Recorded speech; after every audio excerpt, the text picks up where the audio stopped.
Hey everyone, welcome back. It's my Spurs FIFA 14 career mode, and we're on episode 8 right now, starting off with a game against Man City, and we're going to have a little bit of a shorter episode here, as I'm trying to work on the length that some of these go for, so I'm trying to keep it under 8 minutes here.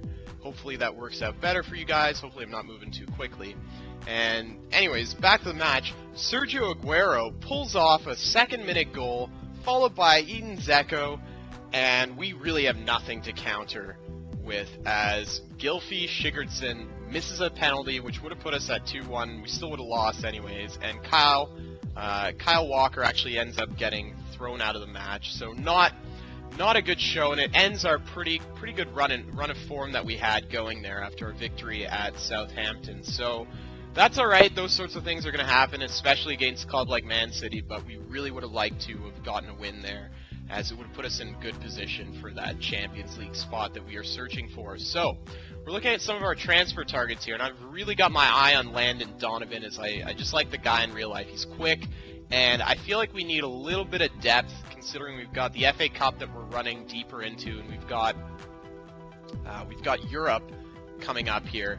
I'd like to get a little bit of depth at that kind of cam position, that center attacking midfielder position or center forward position, with somebody that can actually pass the ball.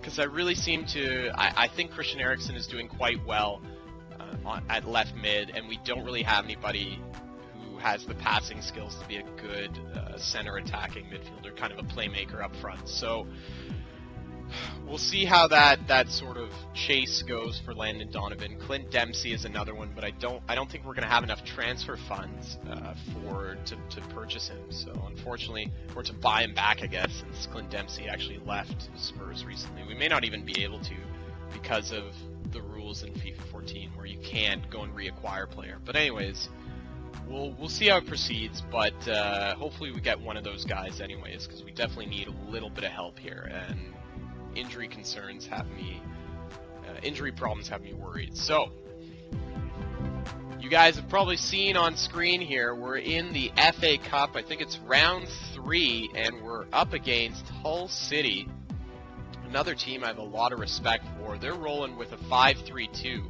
That's the first time I've seen a club run with 5 defenders in this career mode anyways. So it's going to be really tough to break through that sort of defensive formation, and we're going to have to try and mix things up. I don't even know if the 4-2-3-1 is going to cut it here, because, like I said, we don't normally play against this kind of tactic, I guess. Adebayor, again, with Soldado out, is going to be our main striker, and let's just get right into this. Dembele getting a ball here in the 8th minute. Great set of passes, but Ezekiel Fryer's the youngster in for the FA Cup rotation, and he can't put it on net. Andros Townsend makes a really strong run. A lot of pace this guy has, but he has a terrible angle on the shot, and he ends up missing on the far corner. Eric Lamela tries to repeat Andros Townsend's run here, but although he gets it on target, he actually hits the post, and unfortunately we can't do anything with the rebound there. So we end the half having had a couple of good chances, but ultimately getting nothing. So it's still 0-0 going into period 2 of this match, and Hull City's defense is proving to be a little easier to break through than I thought it would, but we're still not getting the goals that we need. So Paulinho there with a good shot on net, but nothing really happening from it. Another good chance that's cleared away by the keeper. Adebayor gets a pass in, can't do anything with it, and the score remains tied. And we see a replay as the keeper here, McGregor, for Hull City, has played quite well. He's made some really crucial stops against us. And Townsend again with another chance from the corner, from the wing, excuse me, and this time it's a no-doubter. He makes no mistake and puts it in the far corner of the net. Spurs are up 1-0, and it was about time, because we had a lot of good opportunities. Nice pass from Harry Kane, who's in as a sub for Adebayor here. And a lot of the youngsters are playing in this rotation for the FA because it's a cup match, and they're playing quite well. Fryer's had a great chance, Harry Kane getting a pass in to Townsend, who gets the first goal of the match for us. Not bad. And Andros Townsend is another young guy who I'd like to get more caps for him, I guess, just because he is quite pacey. So, 85th minute, we get another shot. Nothing really happening there, and the 1-0 lead ends up holding on. Excuse me, holding up. I don't know why I'm talking like this. Sorry, guys. It's been a long day.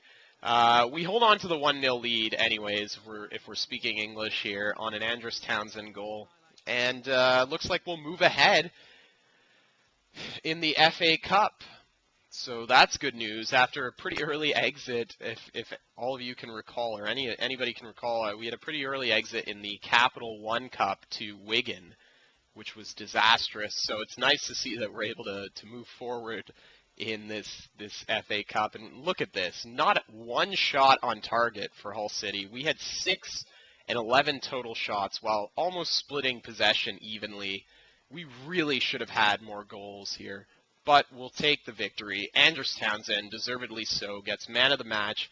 As you can see, we switched to a 4-3-3 here towards the end of the game, just because that 5-man defensive core was becoming pretty hard for us to penetrate. We were getting shots, but just not good ones. So we tried to mix it up, put the 4-3-3 on, got some speedy wingers for us, and it seemed to work as we were able to get that one goal and hold on to the win. So, before we come to the end of this episode, we get yet another offer for Hugo Lloris. We get an offer for Gylfi Sigurdsson, who hasn't really had a lot of opportunities to play this year. And although it's Stoke City, another Premier League team, we're going to counter with a $4.5 million offer because we only get 60% of the transfer fee received. So we want to get a little bit of money to spend from this. And Stoke City responds to us. We see Landon Donovan says not enough money. Stoke City responds, and they actually will match the £4.2 million counter offer. So it looks like Gylfi Sigurdsson is going to get another opportunity to play, this time at Stoke City. So if the deal goes through, best of luck to him. It's a player that we're not really missing, and it's a good amount of funds that we can hopefully use to catch Landon Donovan. So, guys, that is the end of the episode, and hope to see you guys in the next one. All right, take care.